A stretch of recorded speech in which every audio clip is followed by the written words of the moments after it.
Olá, eu sou João Celso Brustolin, médico, especialista em medicina do trabalho, trabalho também com clínica médica e medicina de urgência como médico do SAMU.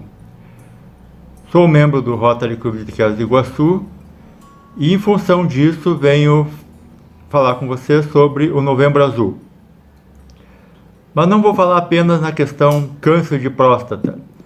Este Novembro Azul é uma coisa mais ampla. Agora, no dia 14 de novembro, se comemora o Dia Mundial do Diabetes,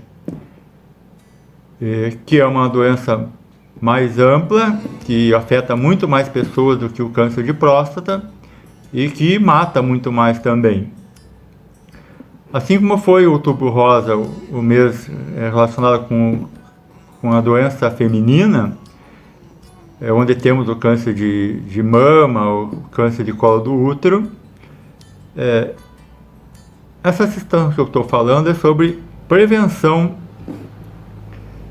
mais ampla, né? Não apenas na questão de fazer exames preventivos para câncer.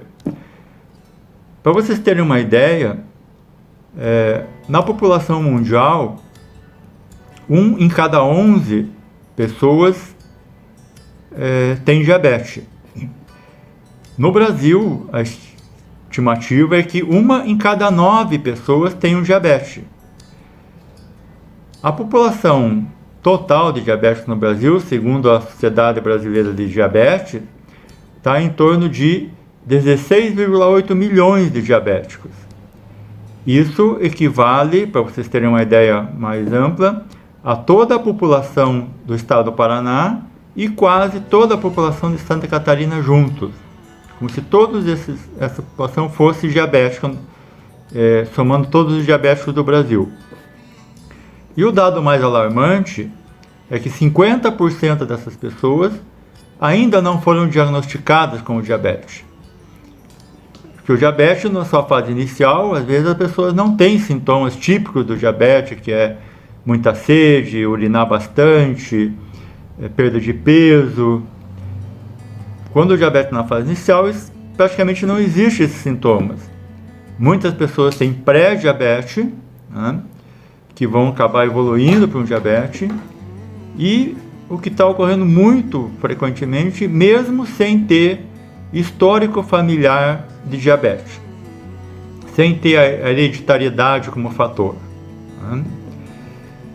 Na relação com o número de câncer, por exemplo, a estimativa do Instituto Nacional de Câncer para 2021 é que nós teremos em torno de 65 mil novos casos de câncer de próstata e 66 mil novos casos de câncer de mama.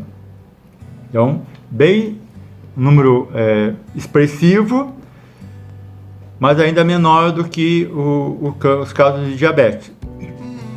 A maior causa de morte no Brasil e no mundo são as doenças cardiovasculares. Em segundo lugar vem os tumores, né, os cânceres. E em terceiro lugar vem os casos de doenças pulmonares, junto com o diabetes independente. Só que a maioria dos casos de diabetes, eles acabam falecendo por problemas cardiovasculares, né, ou infarto do miocárdio, ou derrame. Não é que o diabetes seja a causa básica da morte, mas favorece, né, leva o indivíduo à morte mais rápido. E essas doenças cardiovasculares, diabetes e tumores, somados, são as causas de mais morte no Brasil e no mundo, e a soma dessas três causas ela é maior do que todas as outras causas somadas. Então, a prevenção dessas causas é extremamente importante, né? E o que está envolvido nessa prevenção? As doenças hoje em dia, inclusive os tumores, são estabelecidas por doenças multifatoriais. São fatores genéticos, ambientais, sociais e do estilo de vida de cada pessoa. Quase 60% dos brasileiros estão acima do peso, ou com sobrepeso, ou com obesidade. Este fator, sobrepeso, obesidade, aumenta o risco tanto das doenças cardiovasculares, do diabetes, como de câncer também. Tanto é que os dois principais fatores para a diabetes, independente da hereditariedade, é de longe excesso de peso e depois o sedentarismo. A boa notícia é que já existem trabalhos mostrando que com a perda de peso você pode fazer o seu diabetes regredir. E você passa, desde que seja feito isso no início do tratamento, nos 10 primeiros anos, consegue regredir e você ficar até sem medicação, desde que esteja relacionado com o excesso de peso. E isso, o diabético tipo 2. O diabético tipo 1 é totalmente relacionado com um fator autoimune. O tratamento é diferente, então é outra história. Mas o diabetes tipo 2, que é o mais conhecido como diabetes do adulto, o mais frequente, está muito relacionado com a questão excesso de peso. E na questão do excesso de peso, se sabe que se perder de 5 a 7% do peso, isso vai fazer com que melhorem os marcadores de saúde. O que é marcador de saúde? É melhora dos níveis de colesterol, dos níveis de triglicerídeos, dos níveis de glicemia e também da esteatose hepática, que é a gordura no fígado, que também está se tornando uma epidemia, e o grande fator envolvido aí é o excesso de peso.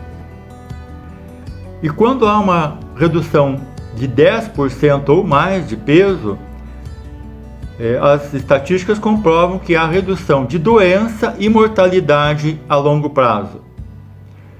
Então, o que é prevenção primária, que nós chamamos, que a gente tem o objetivo de fazer realmente?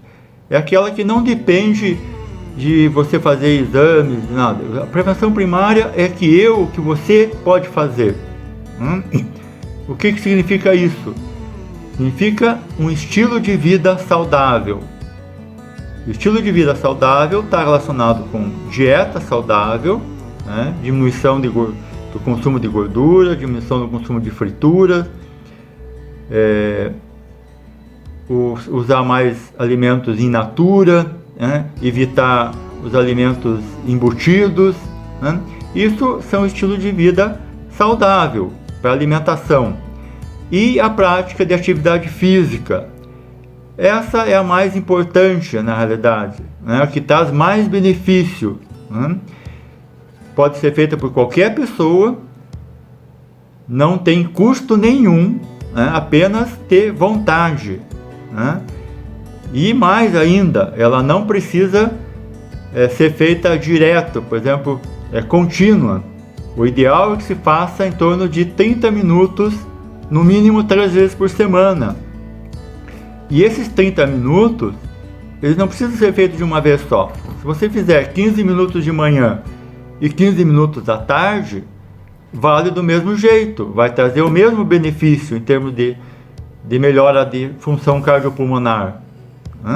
Então, esse é o meu objetivo aqui, de falar que você volte, ou se não pratica, comece a praticar esporte. Se não é esporte, no mínimo caminhada. Isso já está provado que, em função de benefício cardiovascular, a caminhada tem praticamente o mesmo benefício da corrida. Então, comece a caminhar. Tome uma atitude, mude seu estilo de vida e previna as doenças que você pode evitar futuramente. Obrigado.